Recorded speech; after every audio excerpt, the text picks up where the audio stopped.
Assalamualaikum warahmatullahi wabarakatuh. Perkenalkan, saya Anissa Oleh Rahman. Saya mahasiswa dari Universitas Sriwijaya angkatan 2019, Fakultas Keguruan dan Ilmu Pendidikan jurusan Pendidikan Biologi.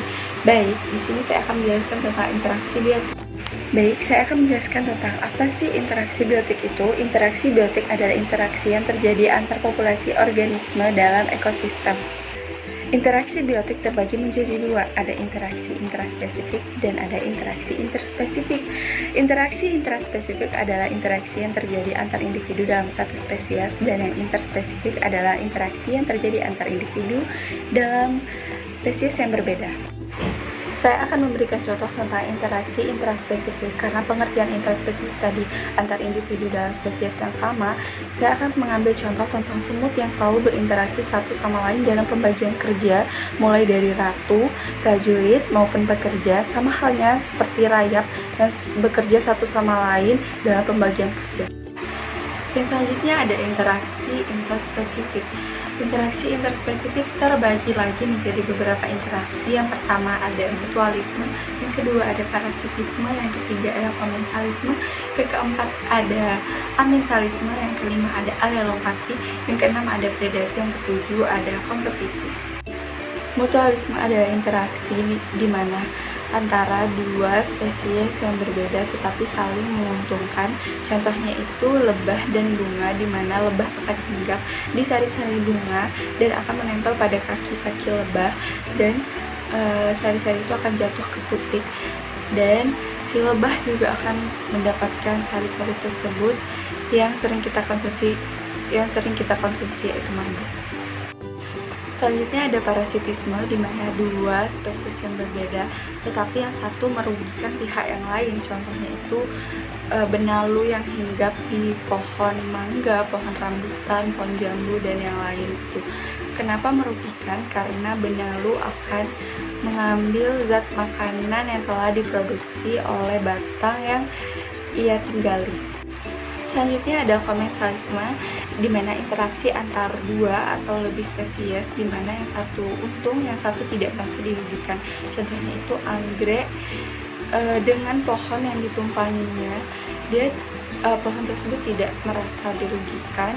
Dan juga ada tumbuhan paku yang menumpang di pohon, itu juga termasuk komensalisme. Amensalisme adalah interaksi yang menekan satu organisme sedangkan yang lain tetap stabil.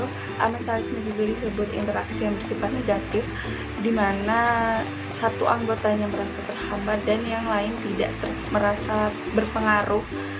Contohnya itu padi dan bunga. Allelopati adalah suatu fenomena alam di mana suatu organisme memproduksi dan menghasilkan suatu senyawa, yang mana senyawa tersebut sangat mempengaruhi perkembangan dan pertumbuhan organisme lain. Contohnya itu pohon walnut. Pohon ini menghasilkan zat yang bersifat toksik sehingga jarang ditumbuhi tumbuhan lain. Predasi yaitu interaksi antar dua atau lebih spesies, di mana spesies yang lain kita sebut sebagai pemangsa dan spesies yang lain kita sebut sebagai yang dimangsa. Contohnya itu beruang dan ikan salmon, harimau dan kambing, atau kucing dan tikus. Yang terakhir ada kompetisi, yaitu interaksi antar individu, di mana individu ini memiliki kesamaan untuk mendapatkan sumber daya yang bersifat terbatas. Contohnya itu tumbuhan yang berada di suatu kebun yang sama, sehingga tumbuhan ini berkompetisi untuk mendapatkan unsur hara yang berada di dalam tanah untuk kelangsungan hidupnya.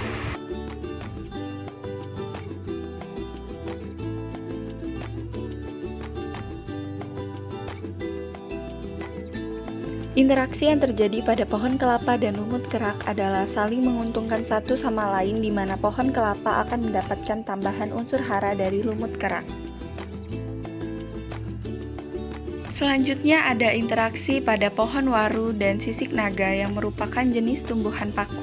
Pohon waru tidak merasa terganggu karena sisik naga membuat makanannya sendiri.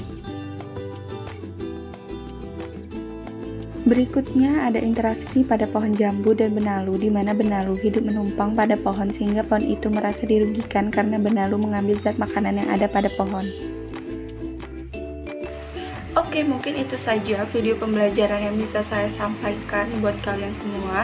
Semoga videonya bermanfaat. Mohon maaf bila masih ada kesalahan dan kekurangan. Terima kasih buat semuanya yang udah nonton. Wassalamualaikum warahmatullahi wabarakatuh.